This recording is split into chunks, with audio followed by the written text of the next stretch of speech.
Hi everyone, it's Bob here from Topsider Boat Tours in Nokomis, Florida. I just wanted to take you guys through an out-of-box or an out-of-bag experience of our brand new Hobie Ultralight 9. And we did take it out of the box earlier today at the shop, but now I'm going to take it out of the bag and get everything set up. I will let you know that we have, straight out of the box, you have the Mirage drive that you need to put together. It takes about maybe 5 minutes to put the Mirage drive together. One thing that you'll notice if you're been around Hobies for a while, and the Mirage drive kits usually have forward and reverse cables right here. On the Ultralight, they do not have forward and reverse for whatever reason. They did not take the price down for not giving you the forward and reverse, but again, just be aware that you don't have a forward and reverse here, so you may end up having to utilize your paddle a little bit more if you get into some trouble. All right, we'll go ahead and put that down for now. Now let's go ahead and take a look inside the bag itself.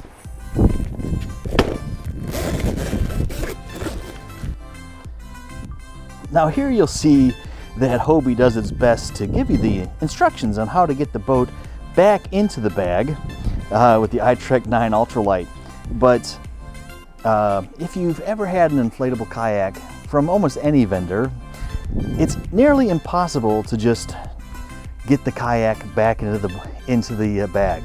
I've had dreams myself of when I go on vacation, oh, I'll just bring this in, I'll just check this as luggage, it'll be great. Unfortunately, it's not always that way. It's almost impossible to get the systems back, the boats back in the bag. You need to have some type of vacuum to be able to suck all the air out and fold it up, and it's like a 3 or 4 person job. I wish it was easier, but that's just the way it is. So the very first thing you'll see is you have the updated seat that is safely secured in a bag. So I'll go ahead and take that out of the bag and keep on moving. We've got the Hobie kit with warranty information, probably a couple of stickers in there and instructions. We'll go ahead and set that down. We've got the all-important drink holder. So the drink holder still comes. It's going to mount right onto the side of the seat, which is great. It comes with, of course, your rudder and your rudder control.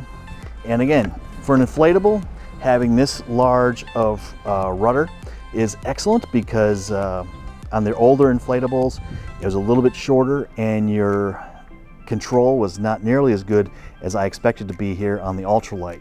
I've got a couple Mirage Lynx with the same rudder control, and it is remarkable how accurate things are and how quickly you can turn and so forth.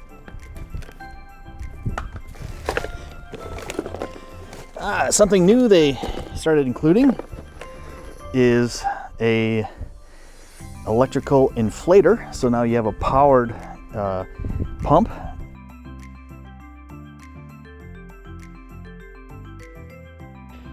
All right, so one last thing about this bag before I put it away is the bag actually is much more like a piece of luggage than it is just a standard old bag. If you're familiar with the Mirage inflatable bags, they're kind of flimsy, but this one is seriously has some good luggage qualities about it. I mean, you can see this is solid right here, and it would really take a beating if you have to check it in as luggage on a plane.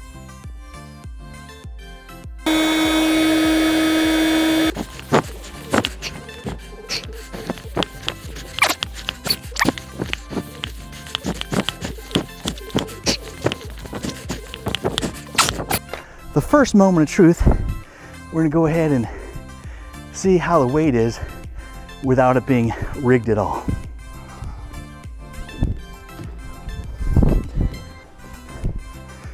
All right, I will say this is a very light boat.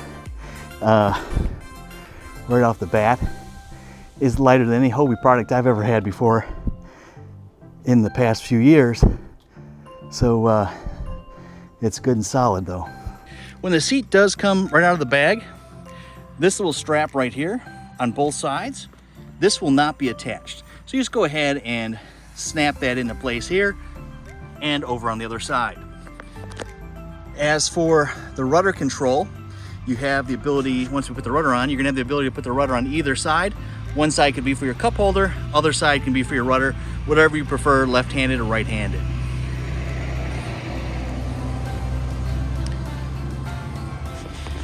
Okay, so now let's go ahead and get the seat securely fastened to the hull of the boat.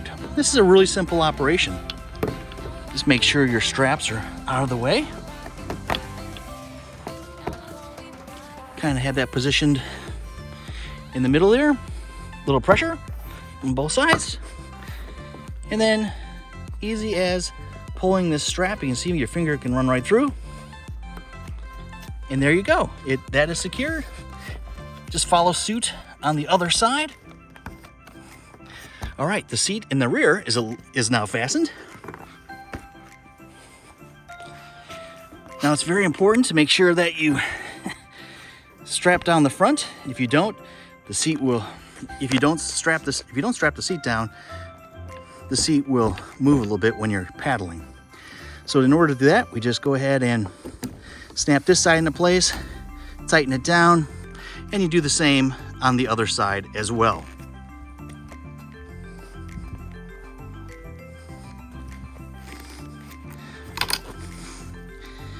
Here's something you definitely want to be careful of.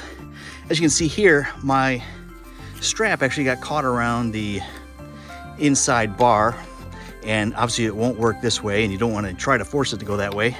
So all you need to do is move this back down, make sure it's going underneath the bar, not over it. And we'll go ahead and get that strap down there and tighten down. All right, so that is the installation of the seat. Now let's move on to the rudder. Okay, so the rudder, here's the rudder the way it looks when it's out of the water position. You can see, maybe you can see, but it is parallel with the control line. So all you do here, so I'm going to show you exactly what you do. You just slide right into that slot, wait for it to snap, and now the rudder is locked in place. Just a couple of things you have to do in order to make sure that the rudder is good to go. This is your pole line that I've got here.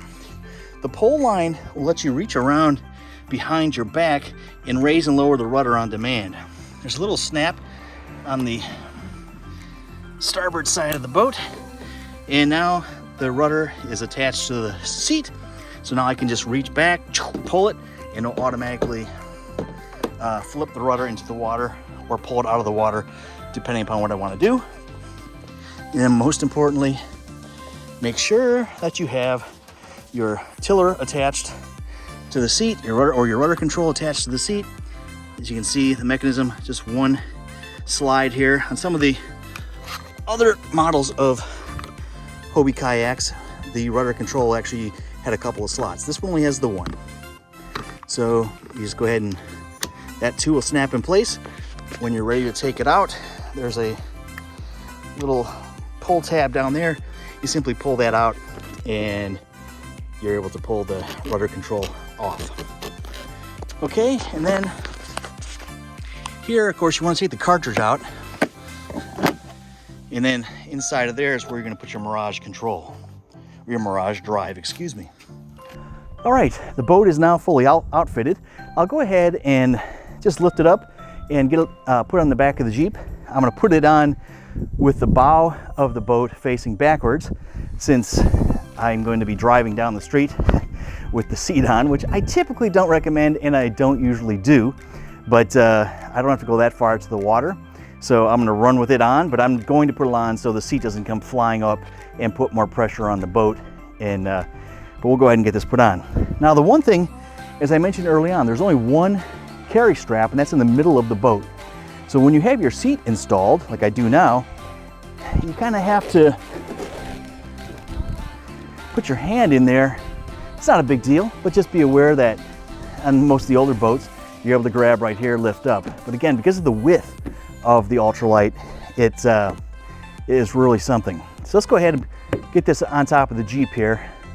But I can tell already, boat is extremely light compared to the other Hobies that I have. I'm pretty excited about just getting this on top. Yeah, it is super lightweight.